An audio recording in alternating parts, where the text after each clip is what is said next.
दोस्तों नमस्कार। दोस्तों आज हम पार्ट 11 वीडियो करने के लिए जा रहे हैं। डेफिनेट इंटीग्रेशन का कंसेप्ट करने के लिए जा रहे हैं। पहले मैं इसके 10 पार्ट बना चुका हूं, तो ये आज 11th पार्ट है। यहाँ पर मैंने 4 क्वेश्चन समझाने की कोशिश की है। चारों क्वेश्चन मोस्ट इंपोर्टेंट है। आज हम इसके बारे में स्टडी करते हैं कि 4 क्वेश्चन कैसे करे हमने। जो फर्स्ट क्वेश्चन है, फर्स्ट क्वेश्चन के में क्या लिखा है, इंटीग्रेशन 1 to 3 dx अपॉन में x के इंटू में x प्लस में 1। फर्स्ट ऑफ ऑल आपको इसको पहले कन्वर्ट करना पड़ेगा, क्योंकि आप इसका डायरेक्ट क्या नहीं कर सकते, इंटीग्रेशन नहीं कर सकते। तो आपने इसको जो डिनोमिनेटर में इसको ऐसे कैसे लिखा, इसके 1 बाय में डिनोमिनेटर को ऐसे लिखा। तो इसको मैं इस तरह से फ्रैक्शन में ब्रेक कर सकता हूँ। ये पार्शियल फ्रैक्शन में ब्रेक करने का एक तरीका है जो कि आपकी एक्सरसाइज में पहले से दिया हुआ है। पहले क्या करते हैं, इसको लिख के इज इक्वल टू ए के अपॉन में जो ये एक्स स्क्वायर है ना, ये सिंगल लिखता है, लीनियर इक्वेशन, यानी कि लीनियर इक्वेशन लिखी, फिर क्वाड्रेटिक इक्वेशन लिखी, फिर ये वाली इक्वेशन लिखी सी के बारे में, यानी कि पहले a बाय में x प्लस में b बाय में x स्क्वायर प्लस में c बाय में x प्लस में 1। ये ऐसी तरह से लिखते हैं, क्योंकि यहाँ क्वाड्रेटिक दे रखे तो क्वाड्रेटिक को पहले लीनियर लिखा, x लिखा, फिर क्वाड्रेटिक लिखा, फिर ये लीनियर लिखी, तो इसको लिख लिया। अब क्या करना है, जो इसके बाद सेकंड स्टेप है वो क्या करना है, आपने x स्क्वायर और x प्लस 1 से ऊपर क्या करना है, मल्टीप्लाई करना है, बोथ साइड, दोनों साइड मल्टीप्लाई करना है। अगर इसी से ऊपर यहाँ मल्टीप्लाई करोगे तो यहाँ पे तो 1 रह जाएगा कट के, और इसको यहाँ पे भी मल्टीप्लाई करोगे, इसको यहाँ पे भी मल्टीप्लाई करोगे, और इसको यहाँ पे भी मल्टीप्लाई करोगे, तो यहाँ पे रह जाएगा a x प्लस में 1 प्लस में यहाँ रह जाएगा b इंटू में x प्लस में 1, और यहाँ रह जाएगा c और यहाँ x के रह जाएगा, क्योंकि ये वाली जो टर्म्स है पूरी की पूरी यहाँ पे भी मल्टीप्लाई करनी है, यहाँ पे भी मल्टीप्लाई करनी है, यहाँ पे भी मल्टीप्लाई करनी है, और यहाँ पे भी मल्टीप्लाई करनी है। ये हो गया। अब यहाँ पर आप x की वैल्यू 0 पुट करो, यहाँ पे x की वैल्यू 0 पुट करो तो ये 0 हो जाएगा। x की वैल्यू 0 पुट करो यहाँ पे, और x की वैल्यू 0 पुट करो यहाँ पे, तो आपकी जो b बचेगा वो b इज इक्वल टू 1 आ जाएगा यहाँ पे। फिर आप x की वैल्यू -1 पुट करो, x की वैल्यू -1 पुट करो यहाँ पे, यहाँ पे -1 पुट करो, यहाँ पे -1 पुट करो, यहाँ पे -1 पुट करो, और यहाँ पे -1 पुट करो x के प्लेस पे। तो आपके x के प्लेस पे अगर -1 पुट करो तो c की वैल्यू आपके पास आ जाएगी 1। जब आपके पास b की वैल्यू और c की वैल्यू 1 आ जाएगी, तब आपने क्या करना है, इक्वेट करना है x स्क्वायर का कोफिशिएंट, यानी कि x स्क्वायर। जब आप x स्क्वायर का कोफिशिएंट इक्वेट करोगे, यहां से भी x स्क्वायर बनता है, क्योंकि x को इससे मल्टीप्लाई करोगे तो यहाँ x स्क्वायर आता है, तो x स्क्वायर के साथ क्या है a, और यहाँ x स्क्वायर के साथ क्या है c, यानी कि a प्लस में c, और राइट लेफ्ट हैंड साइड पे क्या है x के का कोफिशिएंट 0, तो इक्वेट कर दिया मैंने a प्लस में c इज इक्वल टू 0। अब आपके पास यहाँ पे c की वैल्यू है, c की वैल्यू यहाँ पुट कर सकते हो, और जिसके कारण आपकी a की वैल्यू -1 आ जाएगी। जो आपकी अब a की वैल्यू -1 आई है, b की वैल्यू आई है, और c की वैल्यू आई है, इन तीनों वैल्यू को यहाँ पुट कर दो, यहाँ पुट कर दो, क्योंकि ये इसके इक्वल है, ये इसके इक्वल है, तो यहाँ पे a की वैल्यू, b की वैल्यू और c की वैल्यू यहाँ पुट कर दो। तो इसको मैंने ऐसे कैसे लिखा, तो a की वैल्यू पुट की मैंने यहाँ पे, a की वैल्यू पुट करो, a की वैल्यू क्या है -1, a यहाँ पे -1 आएगा, a की वैल्यू क्या है -1 बाय में x प्लस में 1 बाय में x स्क्वायर, क्योंकि यहाँ 1 पुट करो, ठीक है, क्योंकि b की वैल्यू 1 है, c की वैल्यू भी क्या है 1 है, तो यहाँ 1 पुट कर दिया, यानी कि c की जो 1 पुट कर दिया, तो मेरे पास ये तीन टर्म्स आ गई, 1 2 3, यानी कि इसके प्लेस पे मैं ये लिख सकता हूँ। फिर मैंने इनका इंडिविजुअल इंटीग्रेशन कर देना है, इंटीग्रेशन 1 to 3 -1 बाय में x dx, integration 1 to 3 1 by में x स्क्वायर dx, प्लस में इंटीग्रेशन 1 बाय में x प्लस में 1 dx। ये आपने इंटीग्रेशन करना है, ये वाला, ये तीनों इंटीग्रेशन करने हैं आपने। अब इंटीग्रेशन करना है तो यहाँ पे क्या हो जाएगा, ये माइनस है, ऐसे कैसे लिखो, log ऑफ x हो जाएगा, ये log ऑफ x हो जाएगा, 1 to 3 ये log ऑफ x हो जाएगा। ये क्या हो जाएगा, इसका इंटीग्रेशन करोगे तो -1 बाय में x हो जाएगा, 1 to 3 यहाँ पे लिमिट लगा दो, फिर ये इसका करोगे तो log x प्लस में 1 हो जाएगा, 1 to 3 हो गया, ठीक है। अब यहाँ पर क्या करनी है, आपने अपर लिमिट माइनस में लोअर लिमिट पुट करनी है। पहले अपर लिमिट पुट करो, यहाँ पे log 3 माइनस में log 1, बाहर माइनस है, और ये वाला माइनस बाहर ले लो, यहाँ पे माइनस बाहर ले लिया, पहले अपर लिमिट पुट करो 1 बाय में 3 हो गया, फिर लोअर लिमिट करो -1 हो गया, फिर प्लस में अपर लिमिट पुट करो यहाँ पे, यानी कि log 4 हो गया, फिर लोअर लिमिट पुट करो log 2 हो गया। तो ये इसको सोल्व करोगे, ये तो 0 हो जाता है, ये तो ठीक है, तो यहाँ पे -log 3 रह जाएगा,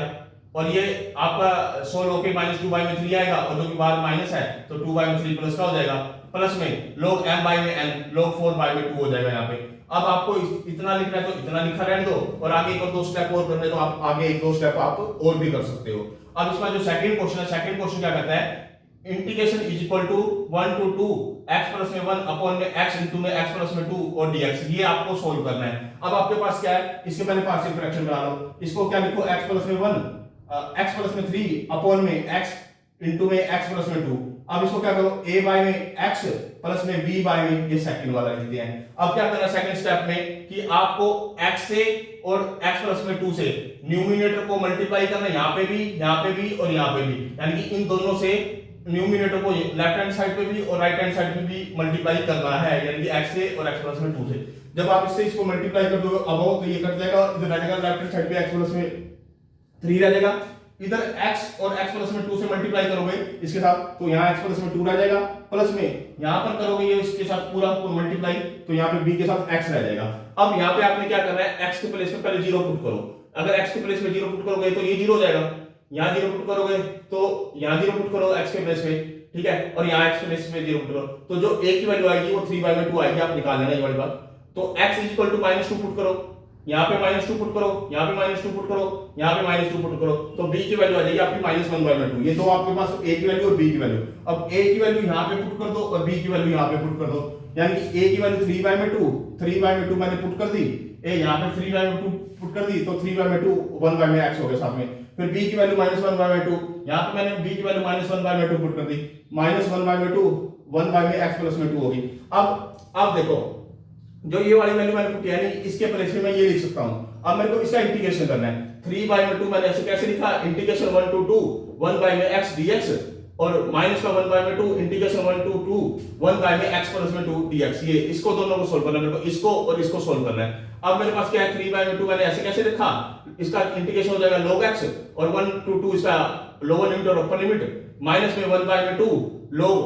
x प्लस में 2 और लिमिट 1 to 2। अब इसकी लिमिट पुट कर दो, पहले अपर लिमिट फिर माइनस में लोअर लिमिट, 3/2 यहाँ पर log 2 माइनस में log 1, यहाँ 1/2 यहाँ पे पहले अपर लिमिट पुट करो log 4 हो जाएगा, यहाँ फिर माइनस में लोअर लिमिट पुट करो log 3 हो जाएगा। अब यहाँ पे log m बाय में n हो जाएगा, यानी कि ये तो 0 हो जाएगा, इसको करने की जरूरत नहीं, यहाँ पे log 2 रह जाएगा, माइनस में 1/2 यहाँ log m माइनस n दे रखा है तो m बाय में n हो जाएगा log 4/3, यानी कि मेरा स्पेसिफिक इसका आ जाएगा आंसर आ जाएगा। ये मेरा सेकंड क्वेश्चन सोल्व हो गया। अब थर्ड क्वेश्चन पे आ जाइए। थर्ड क्वेश्चन में क्या दे रखा है, 0 to π/2 cos x अपॉन में 1 प्लस में sin x इनटू में 2 प्लस में sin x dx। इसको सोल्व करना है मेरे को, इसका इंटीग्रेशन सोल्व करना है। अब आप पहले तो इसमें सब्स्टिट्यूट करोगे कुछ ना कुछ, तो sin x को t पुट किया, यहां sin x को t पुट किया आपने और cos dx इसका डेरिवेटिव करोगे with respect to x, cos x dx dt हो जाएगा। अब ये जो चीज है, अब t यहां पे पुट करो sin की जगह, यहां पे पुट करो sin की जगह, बात समझ में आ रही है, और cos x और dx की जगह dt पुट करो। ये मैंने करके इसको सॉल्व करके ये लिख दिया, यानी कि इसकी जगह तो मैंने क्या कर दिया, इसकी जगह तो आ गया dt, इसकी जगह तो आ गया dt, ये dt लिख दिया, और यहाँ पे t और यहाँ पे t, तो 1 प्लस में t और 2 प्लस में t आ गया। और जो लिमिट, अब लिमिट भी चेंज होगी, अगर t x 0 है, यहाँ पे x 0 रखो तो t की वैल्यू क्या आती है 0, यहाँ पे x की वैल्यू π/2 रखो और t की वैल्यू क्या कन्वर्ट होगा कि 1 आती है, तो ये लोअर लिमिट और अपर लिमिट भी चेंज हो गया, यानी 0 to 1 होगी, क्योंकि t के अंदर फंक्शन हो गया ना, पहले x के अंदर फंक्शन था, या फिर t के अंदर फंक्शन हो गया। अब इसके पार्शियल फ्रैक्शन बनाने हैं वही के वही, इसको 1 बाय में, पहले इसको 1 बाय में यहां पे लिखो लेफ्ट हैंड साइड पे 1 बाय में 1 प्लस में t और 2 प्लस में t इज इक्वल टू, अब a बाय में दिस और प्लस में b बाय में दिस, ठीक है। अब सेकंड स्टेप क्या है, यानी कि इससे, यानी कि इन दोनों से न्यूमिनेटर को यहाँ पे मल्टीप्लाई करो, यहाँ पे भी मल्टीप्लाई करो, यहाँ पे भी मल्टीप्लाई करो, यानी कि इन दो एलिमेंट से, यानी कि इन दो इक्वेशन से इसको न्यूमिनेटर को यहाँ पे मल्टीप्लाई करो, यहाँ पे भी मल्टीप्लाई करो और यहाँ पे भी मल्टीप्लाई करो। जब मल्टीप्लाई करोगे तो यहाँ पे तो बच जाएगा लेफ्ट हैंड साइड में 1 इज इक्वल टू, यहाँ पे आ जाएगा a इंटू में 2 प्लस में t और यहाँ आ जाएगा प्लस में b इंटू में a 1 प्लस में t, ये दो चीजें आ जाएंगी। अब आपने क्या करना है, t के प्लेस पे -1 पुट करो, एक बार यहाँ पे -1 पुट करो, यहाँ पे -1 पुट करो, ठीक है, तो आपकी a की वैल्यू आ जाएगी 1। फिर t के प्लेस पे पुट करो -2, यहाँ पे -2 पुट करो, यहाँ पे -2 पुट करो, तो आपके b की वैल्यू आ जाएगी -1। तो ये जो a की वैल्यू और b की वैल्यू है, a की वैल्यू यहाँ पुट कर दो, b की वैल्यू यहाँ पुट कर दो, तो जो पुट करी ये लेफ्ट हैंड साइड थी, ये लेफ्ट हैंड साइड ऐसे कैसे लिखी, इज इक्वल टू 1 बाय में 1 प्लस में t माइनस में 1 बाय में 2 प्लस में t, ये दो आ गए मेरे पास। अब मैं यानी कि इसको मैं ऐसा लिख सकता हूं, अब मेरे को इसका इंटीग्रेशन करना है, इसका इंटीग्रेशन करना है, तो इंटीग्रेशन 0 to 1 बाय में 1 प्लस में t माइनस में 1 बाय में 2 प्लस में t और dt, ये मेरे पास आ गया। अब इसका इंटीग्रेशन करो, इसका हो जाएगा log 1 प्लस में t हो जाएगा, इसका क्या हो जाएगा माइनस में log 2 प्लस में t हो जाएगा, और 0 to 1 और lower limit to upper limit ये आप पुट कर दो, ये वाली आप पुट कर दो। अब यहाँ पे क्या है, यहाँ 1 पुट करो, यहाँ पे 1 पुट करो, log 2 हो जाएगा, यहाँ पे 1 यहाँ पे पुट करो, log 3 हो जाएगा, फिर माइनस में लोअर लिमिट 0 यहां पुट करो तो log 1 हो जाएगा, 0 यहां पुट करो तो log 2 हो जाएगा। अब देखो ये वाली चीज तो ये तो हो जाएगी 0 और ये माइनस को कर देगा यहाँ पे प्लस, यहां कर देगा प्लस, log 2 और log 2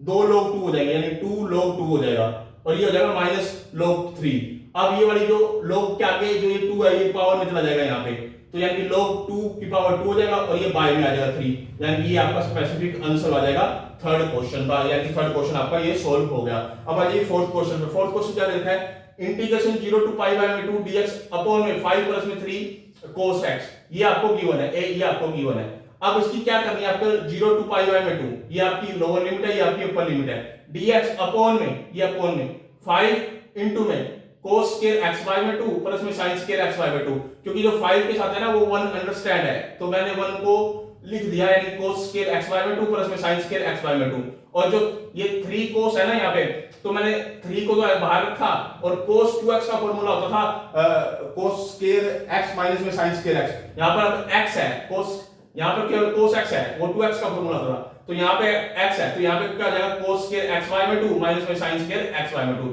वो cos 2x का फॉर्मूला होता था, यहाँ पे cos x का फॉर्मूला बनाना है हमने, तो यहाँ cos स्क्वायर xy में 2 माइनस में sin स्क्वायर xy में 2, ये मैंने cos x को यहाँ पे ये लिख दिया। अब क्या करो, 0 टू पाई बाय में 2 dx, अब ये देखो ये 5 हो गए, ये 5 यानी इसको 6 से मल्टीप्लाई करो 5 हो गया और ये 3 8 हो गए टोटल, यानी 8 cos स्क्वायर xy में 2 और ये 5 हो गए 5 sin स्क्वायर xy में 2 और ये 3 है तो 2 बच जाएंगे, यानी प्लस में 2 sin स्क्वायर xy में 2 dx ये हो गया। अब क्या करो, इसको cos स्क्वायर x बाय 2 से डिवाइड कर दो, न्यूमरेटर से भी और डिनोमिनेटर से भी, यानी कि यहाँ पे अगर 1 बाय में हम cos स्क्वायर x बाय में 2 लिखेंगे, नीचे भी cos स्क्वायर x बाय में 2 से इसको डिवाइड करोगे, इसको भी cos स्क्वायर x बाय में 2 से डिवाइड करोगे, तो ऊपर जो 1 बाय में cos स्क्वायर x बाय में 2 होगा वो तो हो जाएगा secant स्क्वायर x बाय में 2 और लिमिट तो वही रहेगी 0 टू पाई बाय में 2 इंटीग्रेशन, और यहाँ पर cos स्क्वायर x बाय में 2 से डिवाइड करोगे तो यहाँ 8 बन जाएगा, ये 8 आ गया, यहाँ पर cos स्क्वायर x बाय में 2 से डिवाइड करोगे तो 2 टेंजेंट स्क्वायर x बाय में 2 आ गया और ये dx आ गया अपने पास। अब क्या करो, आप ये टेंजेंट x बाय में 2 को आप t पुट कर लो, ये टेंजेंट x बाय में t को आप x बाय में 2 को t पुट कर लिया मैंने। अब इसका डेरिवेटिव करो विद रिस्पेक्ट टू x, तो यहाँ पे क्या आ जाएगा secant स्क्वायर x बाय में 2 और इसका डेरिवेटिव करोगे तो 1 बाय में 2 dx is equal to dt, ये आपके पास यहाँ आ जाएगा, ठीक है। अब ये 2 को आप राइट हैंड साइड पे ले आओ, यहाँ पे ले आओ, तो secant स्क्वायर x बाय में 2 dx is equal to 2 dt के बराबर आएगा, 2 dt के बराबर आ जाएगा, यानी कि इसकी जगह मैं 2 dt लिख सकता हूं, तो मैंने यानी कि इसकी जगह मैं 2 dt लिख सकता हूं, ठीक है। अब मैंने इसकी जगह तो 2 dt लिख दिया, ये लिख दिया, और आगे एक बात हो रहा है अभी इसके बाद लिमिट चेंज करो, x की जगह 0 थी, यहाँ x की जगह 0 थी तो यहाँ t की वैल्यू क्या, यहाँ 0 पुट करो तो t की वैल्यू 0 आ जाएगी, यहाँ पर x की जगह पाई बाय में 2 पुट करो तो t की वैल्यू 1 आ जाएगी, यानी कि लिमिट भी चेंज करो 0 टू 1 आपकी लिमिट होगी। अब यहाँ पे टेंजेंट की जगह क्या पुट करो, t पुट करो यहाँ पे, तो यहाँ पे क्या होगा 2 बाहर कॉमन ले लूंगा, ये 2 बाहर कॉमन ले लिया, 2 बाहर कॉमन ले लिया तो 4 प्लस में t स्क्वायर हो गया। अब यहाँ पे 2 से 2 कैंसिल हो गया, 0 टू 1 इंटीग्रेशन dt अपॉन में t स्क्वायर, और इसको 4 को क्या लिखता हूँ 2 की पावर 2 लिख सकता हूँ। अब मेरे पास क्या आता है, इसका फॉर्मूला है, स्पेसिफिक इंटीग्रेशन का सोल्व करने का मेरे पास फॉर्मूला है 1 बाय में a, यानी 1 बाय में a की जगह पे 2 है, यानी कि 1 बाय में a 1 बाय में 2, और इसकी जगह लिखेंगे टेंजेंट इनवर्स क्या होगा t बाय में a, यानी t बाय में x बाय में a होता है ना, तो t बाय में a, और लिमिट पुट कर दो 0 टू 1 आपने लिमिट पुट करनी है। अब 1 बाय में 2 बाहर रखा, पहले अपर लिमिट पुट करो यहाँ पे, यानी टेंजेंट इनवर्स 1 बाय में 2 हो गया, माइनस में फिर लोअर लिमिट पुट करो,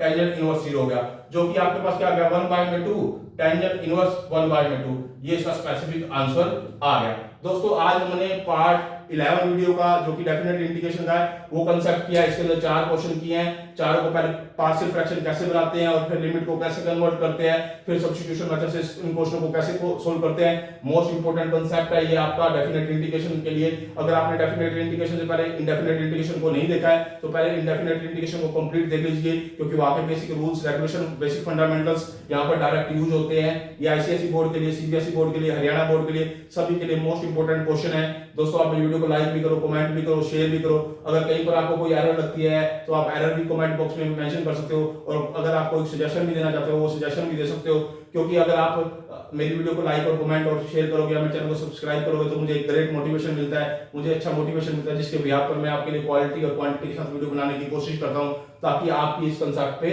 एक्सपर्टाइज हो जाए। ओके दोस्तों, धन्यवाद।